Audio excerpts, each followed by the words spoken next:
Good morning everyone. This is our social science class for class 9th. So now we are starting with our history book of with the history book now we already did our chapter 1, that is French Revolution, and second chapter, that is socialism in Europe and Russian Revolution. So now we are starting with our third chapter, that is Nazism and the rise of Hitler. So as we are starting with the Nazism and the rise of Hitler, it means we already something we already talked about first world war. Okay, इससे पहले जो हमने chapter second में देखा था वो ज़्यादातर वो टाइम पीरियड था जो हमने फर्स्ट वर्ल्ड वॉर के टाइम के और सेकंड वर्ल्ड वॉर के बीच का टाइम देखा था. ठीक है, हमने वहाँ पे 1914 टू 1918 फर्स्ट वर्ल्ड वॉर के इम्पैक्ट्स देखे थे कि उन कंट्रीज़ पे क्या इम्पैक्ट हुए थे, और फिर हमने कुछ वहाँ पे वर्ल्ड वॉर 1 और वर्ल्ड वॉर 2 के बीच का जो टाइम पीरियड था यानी इंटर टाइम पीरियड देखा था. नाउ वी आर जो हिटलर थे, सो अब हम किसके बारे में बात करेंगे. Now we talked about Hitler, जो किस टाइम से बिलोंग करते हैं, जो इनका मेनली रोल है अगर हम हिस्ट्री में पढ़ें तो वो उनका सेकेंड वर्ल्ड वॉर के टाइम से स्टार्ट हुआ था और जब तक सेकेंड वर्ल्ड वॉर एंड हुआ था जब तक रहा था विद 1945. और जैसे ही सेकेंड वर्ल्ड वॉर एंड हुआ था उसके साथ इनकी भी डेथ हो गई थी, क्योंकि ये जब सेकेंड वर्ल्ड वॉर हुआ था तो एलीट पावर और एक्सेस पावर के बीच में हुआ था. ठीक है, जितनी भी कंट्रीज़ थी वो 2 पार्ट्स में डिवाइड थी, one is elite and one is axis power. और जब वो एलीट पावर और एक्सेस पावर के बीच में फाइट हुई, वॉर्स हुए, तो उसमें कंट्री हार गई थी और उसमें जर्मन हारा था और जर्मन में हिटलर शामिल थे. ठीक है, तो उस हार की वजह से हिटलर ने सुसाइड कर लिया था. इसलिए जब सेकेंड वर्ल्ड वॉर का एंड हुआ था इन 1945, सेम उसी ईयर में हिटलर ने भी सुसाइड कर लिया था. ठीक है, so now we are starting with Nazism and the rise of Hitler. In the spring of 1945, a little 11-year-old German boy called Helmut was lying in bed when he overheard his parents discussing something in serious tones. So, कब की बात बताई है? Spring की बात है 1945 की, जब एक छोटा सा बच्चा जो 11 साल का था, सिर्फ a little boy 11-year-old German boy था. जर्मनी कंट्री की बात हो रही है, यानी यहाँ पे तो जर्मन का एक बॉय था, छोटा बच्चा था 11 साल का, और वो उसका नाम था हिलमित, और वो लेटा हुआ था पलंग पे. पर उसने क्या सुना कि कुछ उसके parents something is discussing in serious tone, मतलब बहुत सीरियस बात कुछ कर रहे थे. His father a prominent physician, उसके फादर जो थे वो फिजिशियन थे, deliberated with his wife whether the time had come to kill the entire family or if he should commit suicide alone. सो उसके फादर जो थे फिजिशियन थे. फिजिशियन यानी जो नॉर्मल डॉक्टर्स होते हैं ना, जो सब बीमारियों के लिए देख, उसको बोलते हैं हम physician.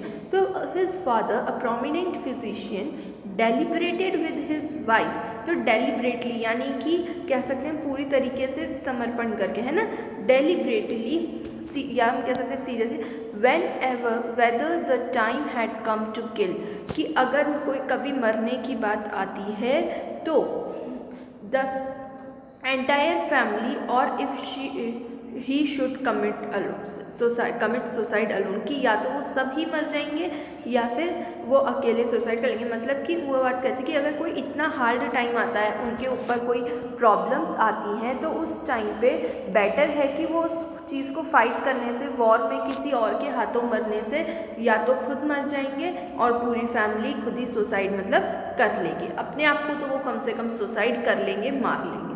His father spoke about his fear of revenge saying, तो उनको क्या था, बदला लेने की मन में थी, और रिवेंज था मतलब अपने आप से लड़ाई थी कि उनको कोई दूसरे कंट्री का आके मारे या कोई और मारे, उससे अच्छा है कि वो खुद ही मर जाएंगे. Now his father of revenge saying, now the Allies will do to us what we died to crypt and Jews.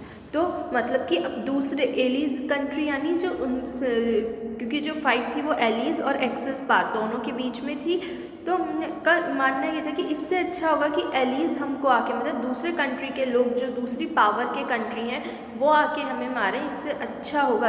वो ज्यूज़ भी हो सकते हैं, ठीक है, ज्यूज़ जैसे एक हमारा हिंदू रिलीजन है, इस टाइप का क्रिश्चियनिटी का रिलीजन होता है एक ज्यूज़, जिसको जो तो ज्यूज़ कंट्री के लोग या इस कोई भी दूसरे कंट्री के आके मारें, इससे अच्छा है हम खुद ही मरना पसंद करेंगे। The next day he took Helmut to the woods, और फिर कहाँ ले गए वो उसको, वुड्स पे, where they spent their last happy time together singing old children song. So वहाँ कहाँ ले गए, वुड्स पे, यानी जहाँ उनने इससे पहले बहुत ज़्यादा इन्जॉय करा था, अपना सारा हैप्पी टाइम एक साथ एंजॉय करा था, ठीक है, सब ने गाने गाए एक साथ, और वो वहाँ पे मतलब उस जगह पे एक बार वापस गए जहाँ उन लास्ट टाइम वो सबसे ज़्यादा खुशी से रहे थे।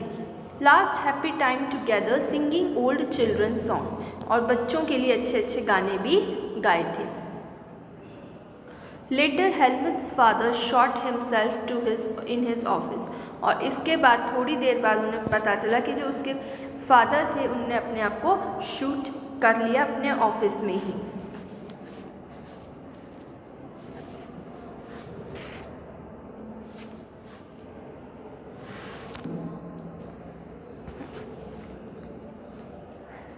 हेलमेट रिमेंबर्स दैट, हेलमेट को ये याद था, he saw his father's bloody uniform being burnt in the family fire place, और हेमलेट जो बच्चा था, बॉय था, उसको ये बहुत अच्छे से याद रहा कि उसके जो फादर की ड्रेस थी उसने खुद अपने आँखों से ये देखा था, मतलब he saw his father's bloody uniform, मतलब जो उनकी यूनिफॉर्म जो थी वो खून से भर गई थी, और being burnt in the family fire place, और जो उनकी फैमिली फायर प्लेस मतलब वो जब जहाँ सारे मिलके आग जला के बैठे थे उस जगह जला दी गई। So traumatized was he by event he had overheard and what had happened that he reacted by refusing to eat at home for the following 9 years. He was afraid that his mother might poison him. तो उसको क्या डर था कि उसको इन चीज़ों से बहुत ज़्यादा चिढ़ मची थी, बहुत हेट आती थी, और वो इनको सुन सुन के, इन चीज़ों को देख के उसे इतना गुस्सा आता था कि उसने अपने घर पे कभी 9 साल तक खाना नहीं खाया। That he reacted by refusing to eat at home for the following 9, मतलब अगले 9 साल तक उसने अपने घर पे खाने से रिफ्यूज़ कर दिया, यानी मना कर दिया था। ही वॉज अफ्रेड दैट, अगर उसे ये भी डर था हेलमेट को कि उसकी जो मदर है वो उसको कहीं पॉइजन ना दे दें। Although Helmut may not have realized all that it meant, his father had been a Nazi and a supporter of Adolf Hitler. उसको ये बात कभी नहीं पता थी, उसने कभी रियलाइज़ नहीं करी हेलमेट ने कि उसके फादर जो थे वो नाजी पार्टी के थे, नाजी पार्टी थी हिटलर की, ठीक है, और क्योंकि हिटलर नाजी पार्टी का था तो वो उसके सपोर्टर थे। Many of you will know something about the Nazi and the Hitler, हम सबको कुछ ना कुछ नाजी एंड हिटलर के बारे में पता ही होता है क्योंकि हम इसको प्रीवियस क्लासेस में भी पढ़ते आ रहे हैं। You probably know of Hitler's determination to make Germany into a mighty power and his ambition of conquering all of Europe। तो जर्मनी का जो हिटलर था वो वहाँ का सबसे बड़ा मतलब एक डिक्टेटरशिप का लीडर था, ठीक है, और उसकी नाजी पार्टी थी, और उसका क्या मानना था कि जर्मनी जो कंट्री है उस समय वो छोटी थी, ठीक है, तो उसका मानना था कि इस कंट्री को बड़ा करने के लिए हमें जो हमारे आसपास के मतलब नेबरिंग कंट्री हैं उनको कॉन्क्वायर कर लेना चाहिए, मतलब उन पे जाके अटैक करना चाहिए और उनको अपने राज्य में लेना चाहिए, फिर हम उसको जर्मनी में मिला लेंगे, मर्ज कर लेंगे, तो जो हमारा कंट्री है जर्मनी वो बड़ा हो जाएगा। तो इसे वो सारे यूरोप के जितने भी कंट्री थे, ऑल यूरोपियन कंट्री, सब पे कॉन्क्वर करना चाहता था, यानी जीत हासिल करना चाहता था। You may have heard that he killed Jews, और इसलिए उसने सारे जो ज्यूज थे उनको मार दिया था। But Nazim was not 1 or 2 isolated acts, पर नाजिम ने ऐसा नहीं किया था, नाजिम उनसे नहीं मिला, ऐसा नहीं था। But Nazim was not 1 or 2 isolated act, it was a system, a structure of ideas about the world and world. तो नाजिम सिर्फ एक पार्टी या एक हम कह सकते हैं कि ग्रुप ऑफ पीपल नहीं था, बल्कि वो एक ऐसा ग्रुप ऑफ पीपल था जो हर चीज़ को वो लेके चलता था, आइडियाज़ लेके चलता था। उसके पास हर चीज़ का स्ट्रक्चर यानी आइडियाज़ होते थे कि उसको आगे क्या करना है और कैसे करना है। ठीक है, let us try and understand what Nazim was all about. अब हम आगे चैप्टर में समझेंगे कि नाजिम किसके बारे में था पूरा। Let us see why Helmut's father killed himself and what the basis of his fear. कि आगे हम ये देखेंगे कि जो हेलमेट के फादर थे उनने अपने आप को किल क्यों किया, क्यों मारा और क्या उन्हें डर था। In May 1945 Germany surrendered to the allies.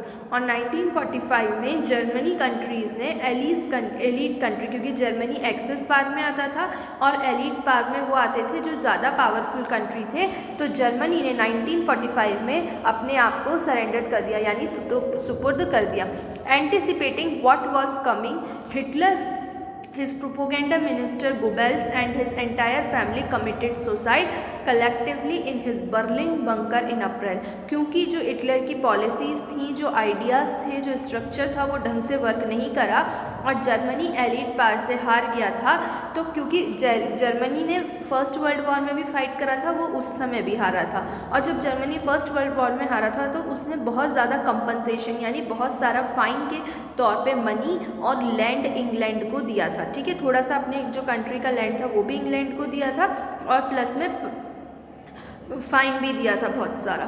तो अब सेकेंड वर्ल्ड वॉर में भी हारने के बाद जर्मनी में, क्योंकि हिटलर की पॉलिसीज सारी फेल हो गई थी, तो उसके जितने मिनिस्टर्स थे जैसे गोबेल और उसकी पूरी फैमिली ने 1945 में जब सेकेंड वर्ल्ड वॉर ख़त्म हो रहा था उस समय सुसाइड कर लिया था। कहाँ किया था? बर्लिन बंकर में। At the end of the war an international military tribunal at Nuremberg was set up to prosecute Nazi for war criminals for crimes against peace, for war crimes and crimes against humanity। तो सारा जब second world war ख़त्म हो गया था और क्योंकि वो हिटलर और उसके मिनिस्टर्स ने सुसाइड कर लिया था, तो उसके बाद वहाँ पे एक मतलब मीटिंग हुई थी। इंटरनेशनल मिलिट्री ट्रिब्यूनल किसकी हुई थी? मिलिट्री वहाँ पे गई थी उस मीटिंग में और इंटरनेशनल मतलब बहुत सारे कंट्रीज़ ने मिलके की थी नर्मबर्ग में। ठीक है, नर्मबर्ग में। और वहाँ पे उनने ये डिसाइड किया थी जो भी नाजी पार्टी के क्रिमिनल्स हैं यानी जो भी नाजी पार्टी से लोग हैं जिनने क्राइम करे या जिनने क्राइम अगेंस्ट पीस यानी जिनने पीस यानी शांति को भंग करा फॉर वॉर क्राइम्स या वॉर में क्राइम करे या क्राइम अगेंस्ट ह्यूमैनिटी यानी इंसानियत को छोड़ के वॉर करे, मतलब जिनने भी क्राइम करा है, चाहे वो शांति भंग करी है, चाहे वॉर करे हैं या फिर ह्यूमैनिटी इंसानियत को छोड़ा है, उनके खिलाफ अब एक्शन लेना होगा। प्रोस्टिट Germany's conduct during the world war especially those actions which came to be called crimes against humanity raised serious moral and ethical questions and invited worldwide commendation what were the acts। तो उन सब चीज़ों को देखते हुए ये decide किया गया कि अब उन्हें पीस को मेंटेन करना होगा और पीस को मेंटेन करते हुए उनने ये सोच लिया था कि अब ऐसा कोई काम नहीं होने देंगे जिससे पीस या ह्यूमैनिटी को डिनाई किया जाए। ठीक है, इससे पहले हम देखेंगे यहाँ दिया है allies. The allied powers were initially led by UK and France. सो सबसे ज़्यादा एलीट पार में कौन था? यूके और France. In 1941 they were joined by USSR and USA। और 1941 में एलीट पार में 2 कंट्री नहीं थे, 4 हो गए थे, UK, France, USSR and USA। They fought against the Axis power और वो एक्सेस पार के खिलाफ लड़े थे क्योंकि एलीट पार और एक्सेस पार जैसे 2 टीम होती है ना, ए एंड बी, तो ये 2 टीम थी, एक टीम थी एलीट पार और एक टीम थी एक्सेस पार। तो एलीट पार में 4 कंट्रीज़ थे, यूके, फ्रांस, USSR और USA। और एक्सेस पार में भी बहुत सारे कंट्रीज़ थे, उसमें से हम कुछ का नेम देख सकते हैं जैसे जर्मनी, इटली और जापान। ठीक है, तो जापान जो था इसमें सबसे बड़ा रोल जापान और USA का था क्योंकि जब 1945 में वर्ल्ड वॉर ख़त्म होने वाला था तो उससे पहले क्या हुआ था कि जापान ने एक सडनली एक्ट किया कुछ वो किए थे वहाँ पे वॉर यूएसए में, तो उसके कारण क्योंकि यूएसए की फ़ाइट जापान से नहीं थी, वो बस एलीट पार का पार्ट था, यूके और फ्रांस की तरफ से लड़ रहा था। पर क्योंकि जापान ने कुछ रिएक्शंस करे अमेरिका में, यूएसए पे कुछ अटैक्स करे थे, कोई फाइट की थी, इस वजह से यूएसए ने जापान पे एक एटॉमिक बॉम्ब अटैक किया था, जिसको हम सब बहुत नाम से जानते होंगे, हिरोशिमा नागासाकी पे। ठीक है, तो उस समय बहुत ज़्यादा जापान को जो हार्म पहुंचा था, हर तरीके से उसके लोग डेथ हो गई थी, वहाँ पे पॉइजनस गैस फैल गई थी, बहुत कुछ उसका मतलब हम देख सकते हैं कि उस लैंड पे आज तक उसका इम्पैक्ट है। तो ये जो एक केस है, ये सबसे बड़ी चीज़ है इस वर्ल्ड वॉर की। ठीक है, अब आगे हम इसको रीड करें।